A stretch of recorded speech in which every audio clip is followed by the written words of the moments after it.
Good morning, Facebook. It's Pastor Malone from St. Luke Baptist Church. I just thought I wanted to do something on for Passion Week since we are home, and so I want to do a each day we're going to do what Passion Week is about. We know that on yesterday we celebrated the triumphant entry of Jesus into Jerusalem, coming into the great city of Jerusalem for his last time. And after this, he was going to come in on Friday.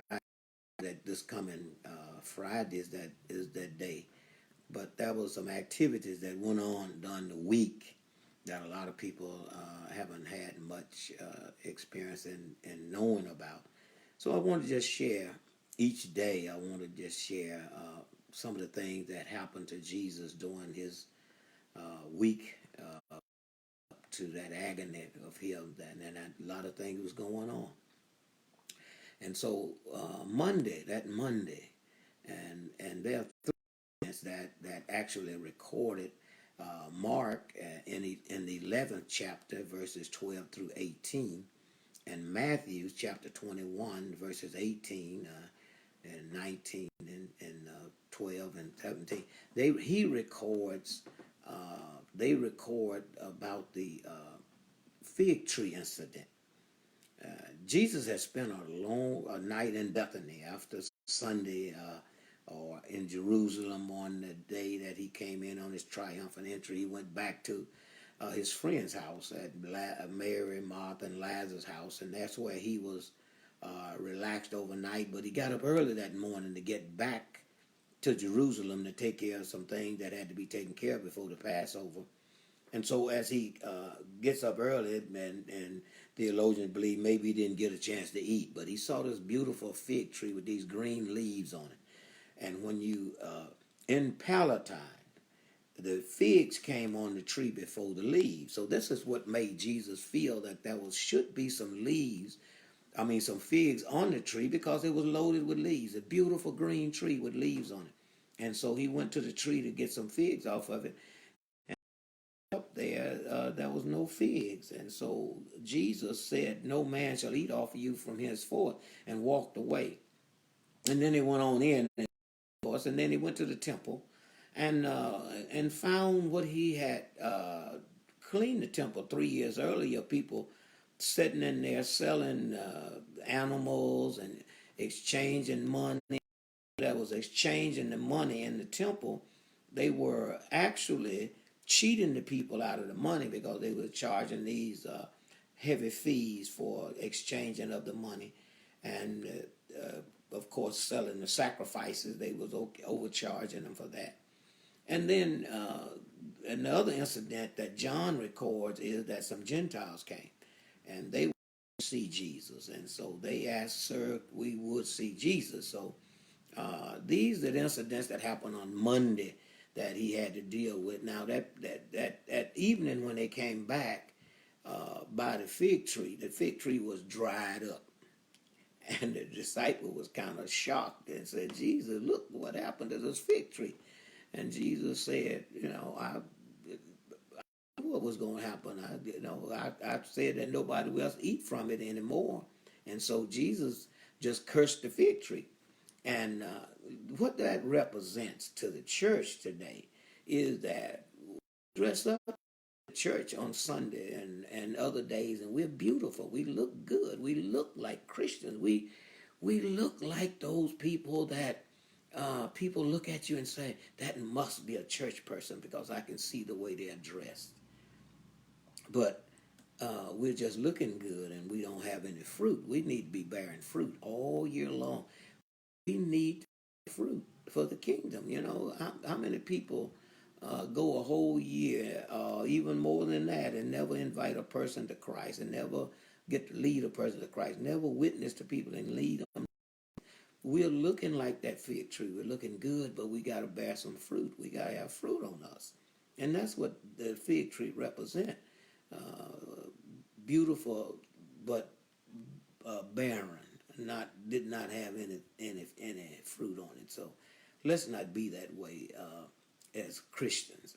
And then the second parable of beating, whipping people, they were defiling God's house when they now it was not inside of the what we would call a real sanctuary. This was in the part that was for the Gentile. Gentiles only could come in so far into the temple to worship, and they were not allowed in the main body. The Gentiles came into a certain area, and then the women into another certain area, and then the men was allowed in another certain area, but only the priests were allowed in the holy of holies. So they were in the Gentile area selling sacrifices and things. That represented a defilement of the house of God, and how we defile God's house today. So many different things we're doing now. We defile when I'm arguing and fussing and fighting and in God's house. That's a defilement. It doesn't, you might not be selling things, but you're defiling God's house by the way we do these things. When we are arguing with each other, fussing with each other, fighting with each other. And may I say this, even some of the way we dress and come into the house of God is a defilement. Priests had a certain attire.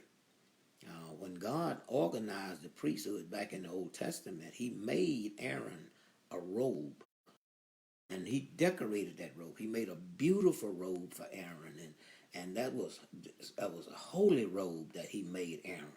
And so Aaron was in a robe that was holy, but look how we come into the church, into the pulpit today. I mean, I don't mean any harm, but that's what God was whipping them out of the temple, because they were defiling his house. And then the Gentiles coming to seek Jesus was it's showing that people need to look for Jesus. And now he was letting those people, let the Jews know that the Gentile was seeking him. And he said that about the grain of wheat falling into the ground, unless it falls into the ground alone. In other words, I got to die and be put into the ground so I can bring more fruit. I can't be fruitful if I'm just a grain of wheat. I got to go, but if I go in the ground and die, I'll have a lot of fruit. And that's what we got to die to ourselves, so we can bring forth fruit for the kingdom. When you die to yourself, that really means that I give up what I like. I give up what I want. I give up even my desires I have. Sometimes I have to let them go, because I'm dead to myself. I'm working for the kingdom now. I want to bring forth fruit for the kingdom. I want to see people saved. I don't want to see anybody in hell. When you read about what's going to be in hell in Revelation, what's going to happen to the people that even the ones that don't get saved in this life, if they wait until the rapture, and then they be here during that tribulation period, it's going to be rough. It's going to be so rough. That's why I say that unless the Lord cut the days short, won't nobody get saved during that time. And so we want to be fruitful. And so that's what we ought to be. We ought to be fruitful. So remember, Jesus on Monday, he went into Jerusalem, and yes, he fig tree, but he cursed it because it was looking good and not bearing any fruit. And then he whipped them out the temple because they were defiling the house of God. God's house is sanctified for God and being blessed for God. We got to stop defiling God's house, and we got to start reverence God's house.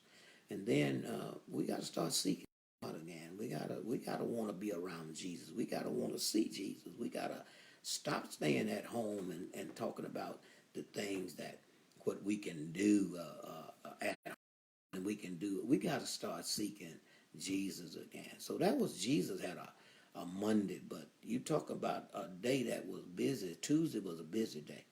And tomorrow at 11 o'clock, I'm going to start talking about his Tuesday day.